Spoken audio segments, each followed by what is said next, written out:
This podcast is brought to you in part by P&P Games, your online source for everything video games. Visit their website at pnpgames.com or at one of their three, or at all three of them. That's okay too. Retail locations in Winnipeg, Manitoba.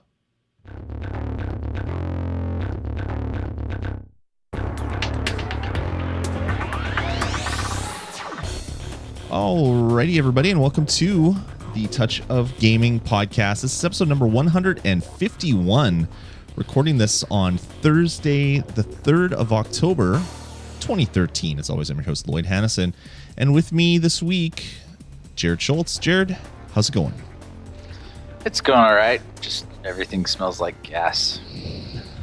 Are you going all Walter White and or Jesse Pinkman, I guess? That is kind of interesting timing. However, no, I just had a gas can spill in my trunk and had to clean it up. That's never a good thing, because you see gas is flammable and cars produce sparks and heat, which makes flammable stuff go boom. So it's not a good thing. Yeah, well, I should probably avoid getting it anywhere besides my trunk then, right? Probably a good idea. Sounds like a plan. All right. Well, awesome. Well, let's get into the show. We're going to have a quick one for you this week. We don't have very much news, but we'll make it a good one for everybody there listening out in podcast land. Jared, what have you been playing lately? I have been playing just all sorts of awesomeness. It's kind of been a big time ever since iOS 7 came out. There's just been big release week after big release week, and it doesn't look like it's going to stop anytime soon. So first of all, I've been playing Infinity Blade 3. Nice. I finally found that dragon you were talking about. Is it badass? Oh yeah, it kills you pretty much. Like if you're not paying attention when you click forward, then all of a sudden the dragon like strafes you and it's like instant death. Oh wow. That's awesome. Yeah, it just looks amazing. I'm kind of, the two different characters are growing on me a little. They each get some of their power-ups that they get for levels. They actually transfer to the other character. So if you level up with one character, it can potentially make things easier for the other character, which is kind of cool. Neat. And yeah, it's the same old thing, but the number of different bad guys and the different environments just makes it that much cooler. So that's Infinity Blade 3. I'll probably eventually end up reviewing it, but basically the result is if you like the other ones and you played a lot of them, you probably should just go and pick this one up. Yeah, it's kind of one of those no-brainer games. If you liked it, you've probably played one of the originals, either the number 1 or number 2, because of all the sales and hype and stuff. And if you liked it, number 3 is probably going to be good for you. Yeah, and if you have a newer device, it's the best game probably in existence for showing off what the device can do. Right. I mean, because when you see the graphics that they generate on it, it is remarkable. I mean, you drool a little and you're just like, wow. Nice. I'm jealous. I want to play it. I still haven't picked it up. Yeah. If you have a newer device, especially, I you can show it off to your friends and be like, hey, look at this. Yeah, I can't do console type graphics in my eye. Anyway, Infinity Blade 3. Second game is a game that came out late last night in kind of the release time. It was a little bit later than all their other releases, but it is kind of unexpected. It popped up on us, I think they announced it like a day or two ahead of time. Yep. And that is Marvel Puzzle Quest. So the people that made Puzzle Quest, they told everyone that they were going independent after they made Puzzle Quest 2. So they made Puzzle Quest 1, then Galactrix, the space one, and then Puzzle Quest 2. And then you kind of didn't hear from them. Right. And they're an Australian studio, and you just didn't hear from them for, I think, 2 years. And then all of a sudden they come out with this Marvel Puzzle Quest. It's very interesting. So what happens is it's a little bit of like one of those card collectors. You get different cards, which are characters. If you get multiple cards, you can then use the other cards to level up your current card. You can buy packs of cards because it is a freemium game. And yeah, it's kind of interesting. So the way that it works, the bad guy attacks are a little bit different than any of the other ones, because the way it works is uh, that they will put like bad gems. They'll like take a gem and make it bad, and it has a little countdown on it. And if it stays on the board until it times out, then it hurts you. And generally, they hurt you pretty bad. However, I think I've been through like 8 or 10 fights now, and I've only gotten hurt like twice. So you can definitely get through it without getting hurt very much, which is good, because if you get hurt, you have to use a health pack, and you always have like 6 health packs, I think, on you. And you go ahead and use that health pack, and it's a consumable, and they regenerate over time. So that's another way that they get you on the freemium thing, is if you run out of health packs and you want to keep playing, well, you can either wait time, or you can go ahead and pony up a couple of bucks. It looks like all the in-app purchases are consumables, which I always am sad when that happens. However, so far, I don't feel like I've had to spend money on it to have fun with it. So I'm still kind of early in it. I'll probably play a lot more of it. Sure. If you liked Puzzle Quest, get it. If you like Marvel, get it. If you like both, well, great. Then you'll really like it. Then it's gravy. If you like card collectors, like Rage of Bahamut and things like that, then this is also seems to be a good one. Puzzles and Dragons, that type of game. So I like it, and we'll see how it keeps going as I go further. Then a game I talked briefly about last week by the Crescent Moon. It's published by Crescent Moon or Forest Moon, one of the moons, and it's the same guy, so it doesn't matter. Right. And that is Fading Fairy Tales. And the way that it works is so the 3 characters that they give you at first are just these guys that you've never ever heard of, but then you can unlock characters that you have heard of. Like Little Red Riding Hood, or the wolf dressed up in granny clothing. Can you unlock Storm or Wolverine like the Marvel game? I don't know. Maybe that's like the hidden chapter or something. I'm kind of hoping. Yeah, so far I haven't been able to. Maybe they're not a fairy tale, though. Oh, true. And then you go through different things, and you fight evil Pinocchio as he tries to keep you away from Geppetto. And it's just, there's some goofy stories, and the way that it works is kind of like a tactical turn-based thing, where you guys are moving left to right, and they can move however many spaces. It kind of changes depending on which guy it is, and then you attack the guys, and you'll have one of your guys who can also has a healing spell, and then one of your other guys will have a spell that can attack in a crescent arc and attack like guys that are standing next to each other, and so it has a little bit of that, like that turn-based game where grids with trying to attack, but not a ton of it. It's interesting. Again, it's a freemium game, and you can't unlock any of the special characters so far that I have found without paying money. So, and the cheapest character costs a couple of bucks, and I think Little Red Riding Hood's like $5 or something. Because you know how cool Little Red Riding Hood is. Yeah, so it's again interesting. It has a fun, goofy soundtrack that when I just booted it up, it went really loud. But yeah, so it's a game. That's about all I got. So it looks like, if I lied, it looks like it's closer to like $4 for Little Red Riding Hood, but it's fairly expensive for these other heroes if you want to get them.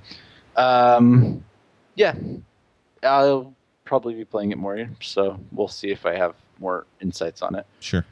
And then the next game that I have been playing is a game called Summoner Wars. It came out last year.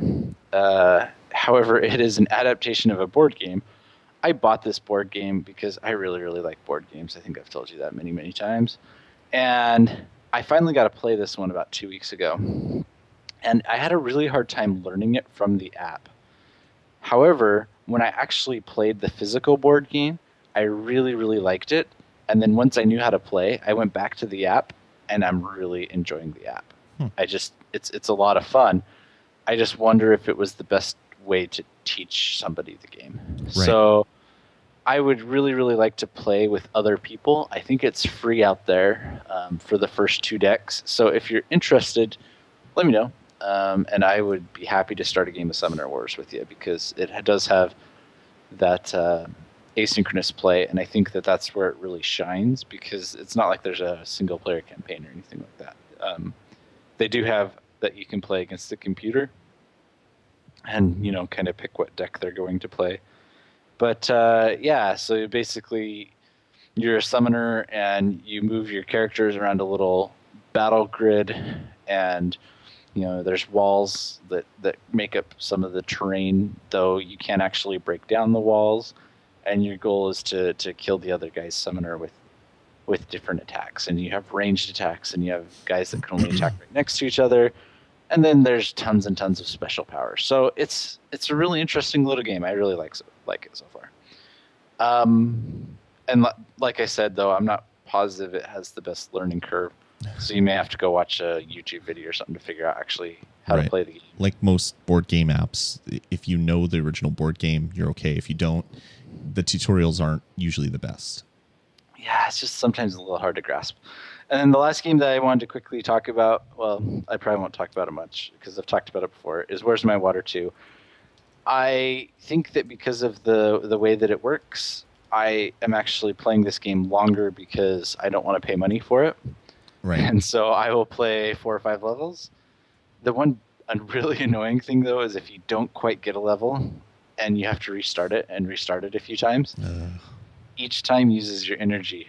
So yuck. I think they may have fixed the other bug that I was telling you about last time, that if you didn't actually completely shut down the app, then your energy didn't regenerate. Right. Because it seems that hasn't happened to me. So it can get a little annoying, though, if you keep trying and all of a sudden you're out of energy and you didn't actually pass the level because you kept trying it and failing it. So that's one of those things that those little physics puzzlers have to do well, is they have to have a quick restart button, because if that restart button's far away, then you just get annoyed with it. Cool. So I still like it, and it's still worth free. So I'm just kind of annoyed at the amount of times that I feel like they're going for my wallet. So now I'm like, no, I'm not giving you any money, but I'm going to try and play all your game. So we'll see what happens. Awesome. So that's what have you been playing, Lloyd? I've been playing Grand Theft Auto 5 on my PlayStation 3. Is pretty much the most of the gaming that I've been doing. I have been doing a little bit of stuff on my iOS platform. Simpsons Tapped Out came out with the Halloween update, which adds a whole bunch of stuff, whole bunch of new quests, whole bunch of new items, whole bunch of new characters. I've been playing Simpsons Tapped Out for well over a year now, because I remember when the first Halloween update came out, and I picked up a bunch of the Halloween decorations and stuff, and now those Halloween decorations are okay with this update, because they produce the ghosts that you need to squash to get the ghost goo to then get the items and things like that. So it is so much fun. For me, I'm a Simpsons fan, so I know a lot of you started playing with me and then kind of petered off, didn't stick with you. For some reason, this is the one that I've had on my iPad forever, and I still keep playing it. And also been playing some Skylanders Lost Islands. They added a new feature now, where the friends doing stuff for friends and sharing stuff with them actually matters now. You can get items and things, so I've been playing a lot of that as well. I'm kind of done with that game.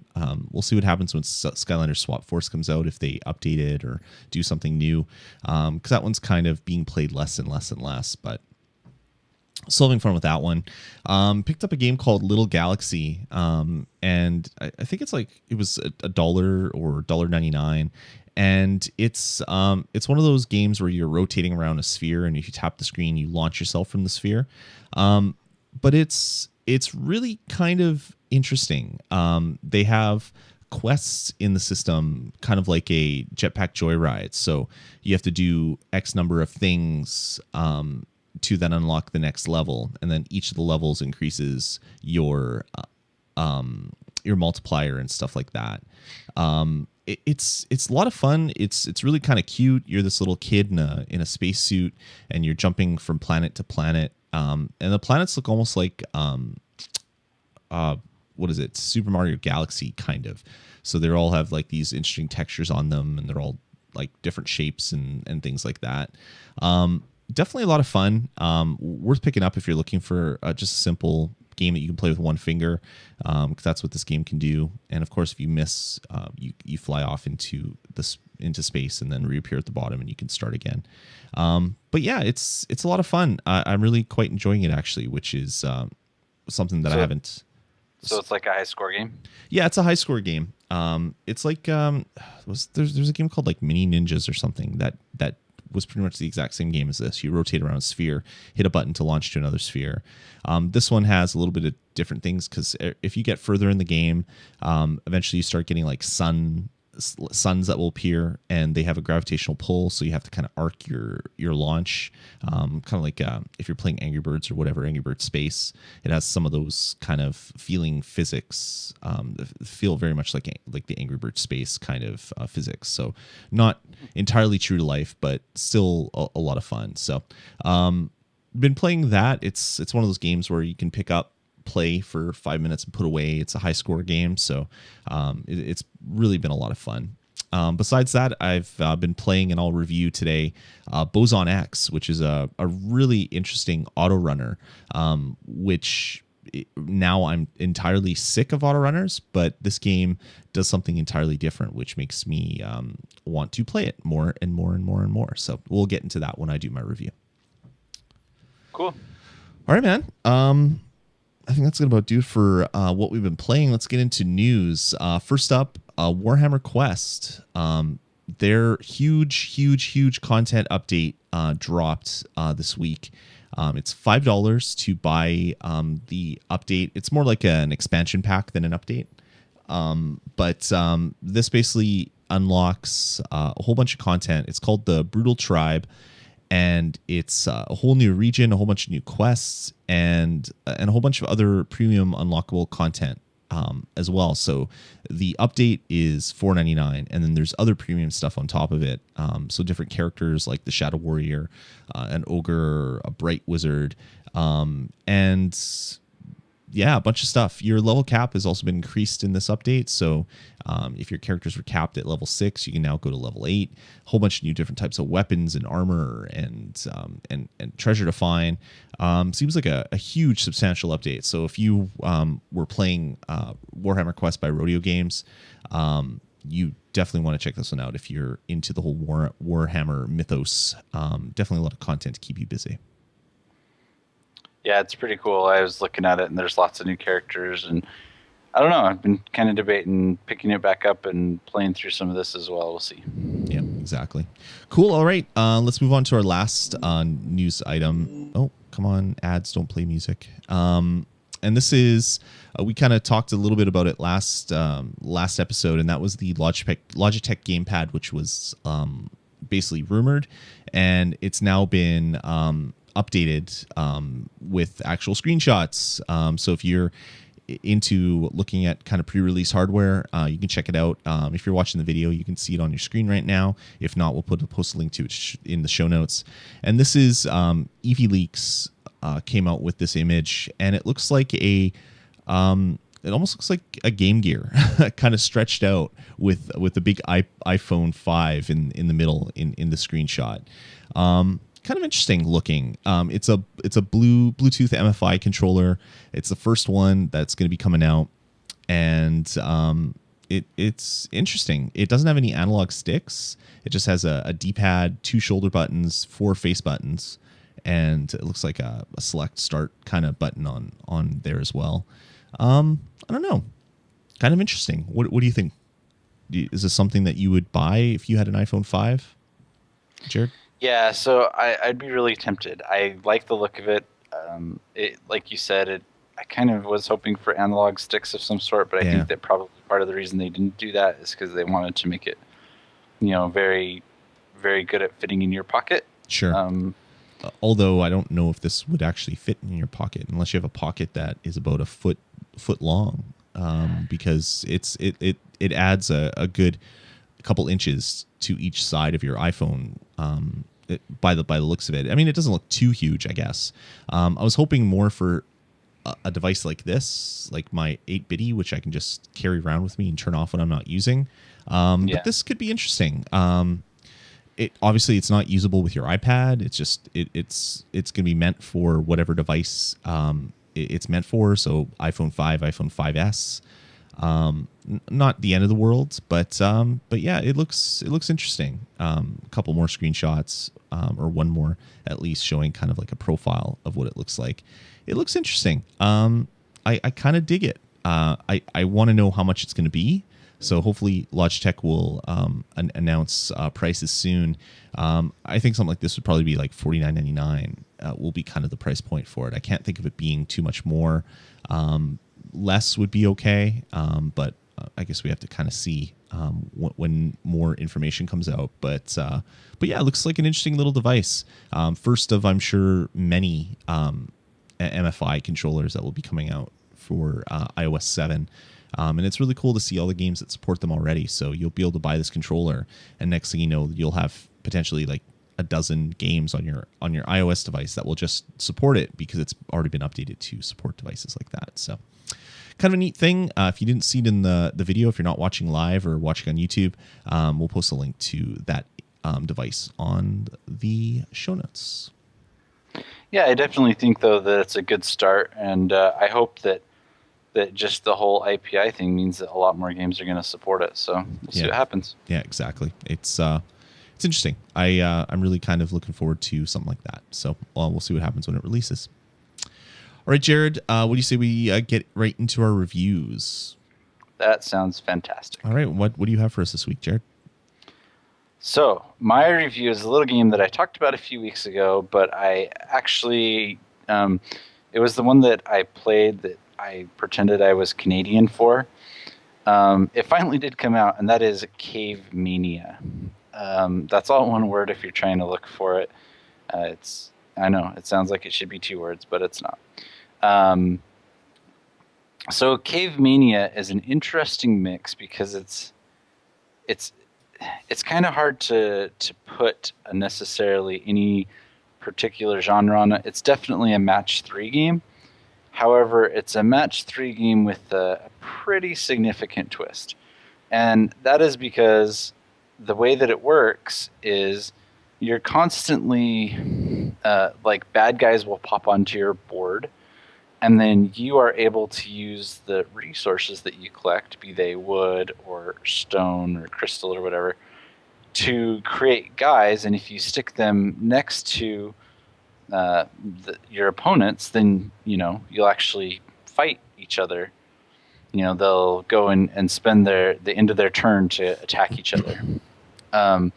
Your guys will die. They're not super strong. You'll get like little warriors. And then whenever you do a 4 in a row match, you'll be able to actually do something kind of cool because you'll get a crystal, and a crystal allows you to use a special power.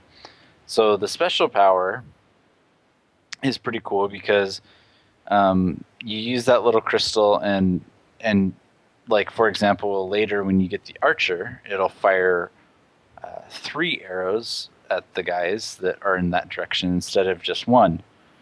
And then each different level, it kind of acts as I'm not quite sure. It's kind of a puzzle, but there's specific objectives on every single level. And the objectives are usually like, kill 5 saber-toothed tigers or build a certain number of buildings, because at the bottom of the screen, or usually tucked off in some corner, you'll also have a little building plots where you can go ahead and build like a temple that'll produce crystals for you, or a farm that will produce food for you.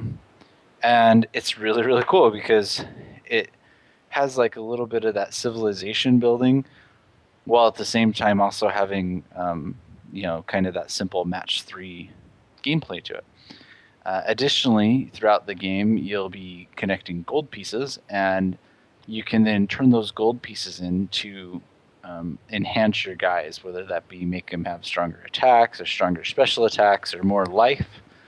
And I just think it's a really neat system because you're able to go and invest that money. So first of all, one bad thing about it is you don't really get enough money to level up your guys with as many as you like, unless you replay levels a lot. And you may end up replaying some of the levels in order to get more stars on them. Second thing, this game is free. However, if you get the first 30 levels completely for free, and then there's this little spot where in order to unlock and play episode 3, being the next 15 levels, you either have to have 3 friends help you on Facebook, or you have to pay 99 cents. And I get really annoyed when I have to ask things on Facebook, so I just went ahead and paid the 99 cents. Played the 15 levels, and just so you're aware, the same thing happens for the 4th set and the 5th set. So if you just want to play the game and you're not going to spend any extra money, then you're going to end up spending a total of $3 on this game. So it's still pretty good. Additionally, when you're upgrading, you can spend money on vanity parts just to make your guys look a little different. I think that's kind of lame, but you can do it. You can also change their color, like if you want them to have different color. However, for some reason, strangely enough, you can't change like their hair color without paying like real money for a lot of the colors, or for some like the special colors. So if you want blue hair or purple hair, that's fine. It's going to cost you $2 to make your guy just look a little different. So that's a little weird. And so there are kind of a few too many times that I feel like they're trying to get money, but I understand.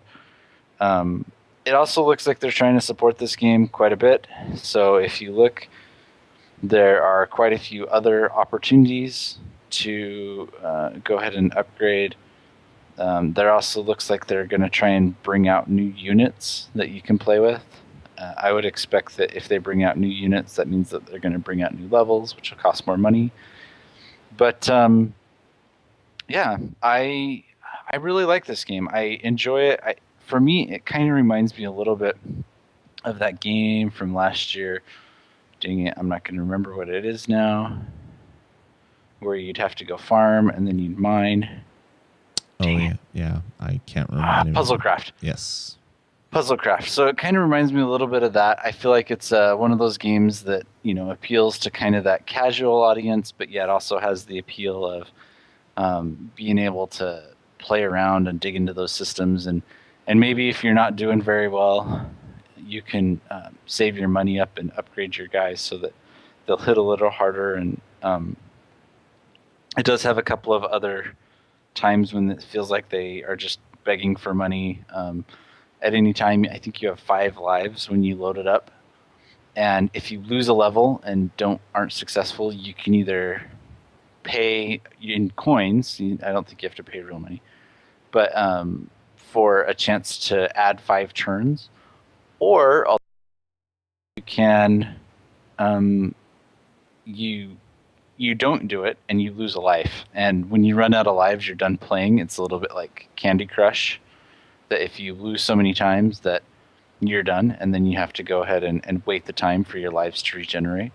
It seems to be like that's a kind of popular way right now in the freemium world. I think it's because it's one of the easiest and simplest ways to try and implement a freemium, so that right now as everyone's trying to experiment with freemium, they use that a lot.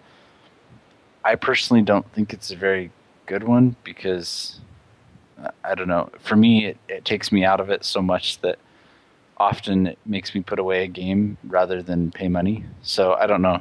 Maybe it's just me and it doesn't work on me, but it seems like that happens a lot with those types of games that, you know, if you fail so many times, then you can't play anymore. So anyway, that is Cavemania. I think it's a good game. It's free, and I think that people should check it out because it's definitely one of those ones that I don't think has gotten the press that it deserves, and I think that it's one that would fly under the radar, but I think it's definitely worth your time to play around with it and see if you like it. So Cavemania, free on the App Store.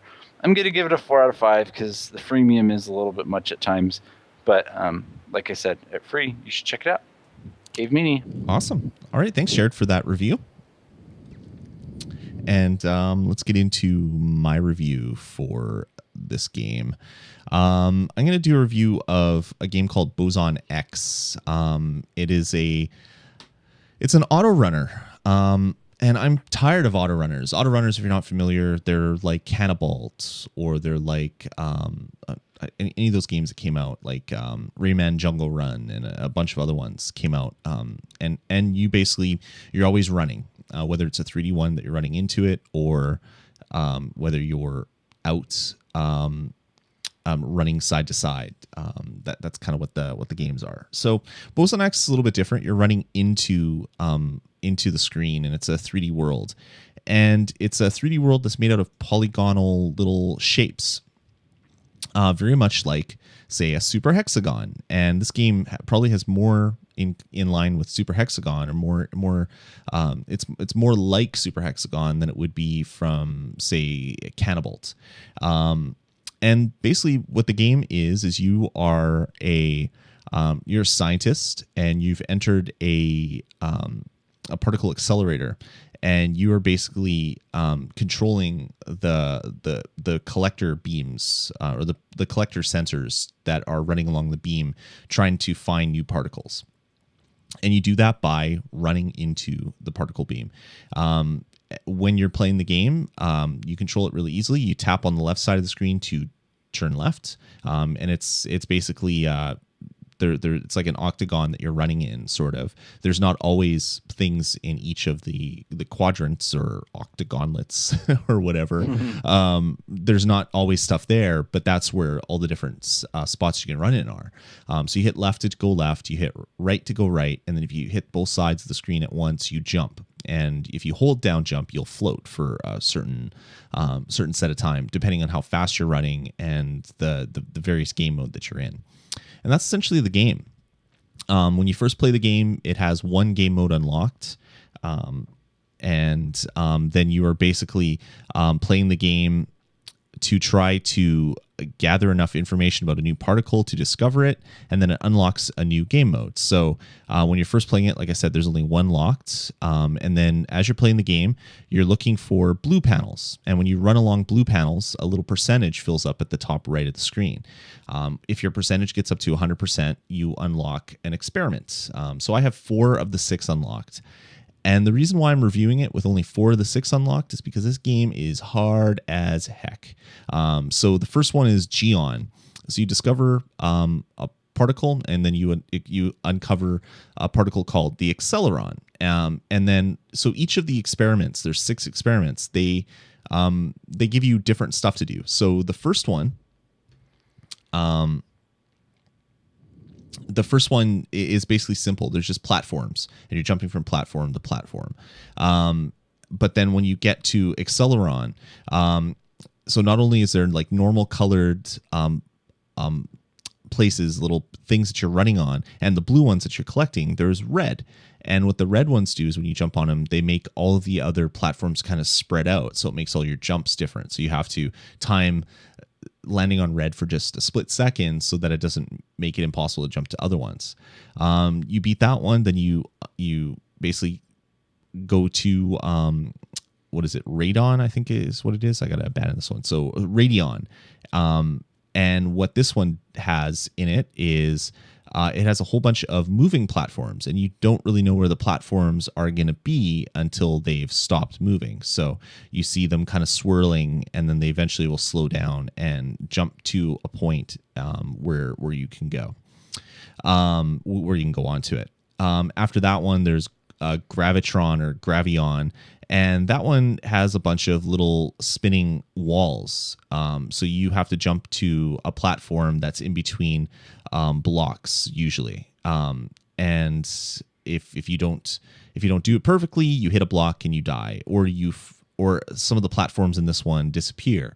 So if you're on them for more than just a very split second, they'll disappear and you'll fall down and you'll die. So it's basically doing kind of the super hexagon thing where it gets harder and harder and faster. But each of the times that you play through a level, it takes a few seconds or maybe a minute if you're really good. And then if you die, you restart. Or you hit the button to restart. It's really quick. If you beat it, then it takes you back to the level select, and you can go into one of your new levels.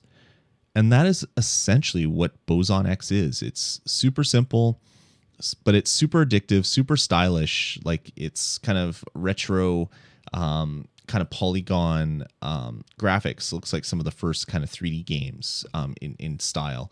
And that's about it. It's simple, but just like Super Hexagon, it's crazy addictive with your little guy kind of just running on a platform and then falling down the ether if you don't jump. I really dig it. I find myself playing this multiple times a day, just trying to get a little bit further and a little bit further and a little bit further. And even when you die, it's not super frustrating because restarting that level is just one little click away. And it's not like the levels are that long. Like on the first level, you're going slower, so when you're on the blue platform, you're gaining your energy a lot quicker. On like the third or fourth, you're moving a lot quicker, so you don't get enough energy and you have to land on more blue platforms.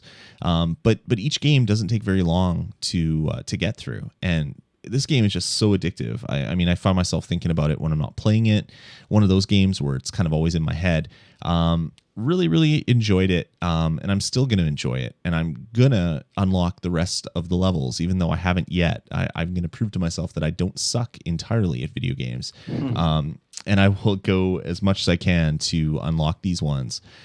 It's a fun game. Boson X, $1.99 on the App Store, and it gets a 5 out of 5. It's perfect style, or perfect combination of style, addictiveness, and fun, and it's a true gem on the App Store. I urge you guys to check it out if you're into autorunners or if you like Super Hexagon.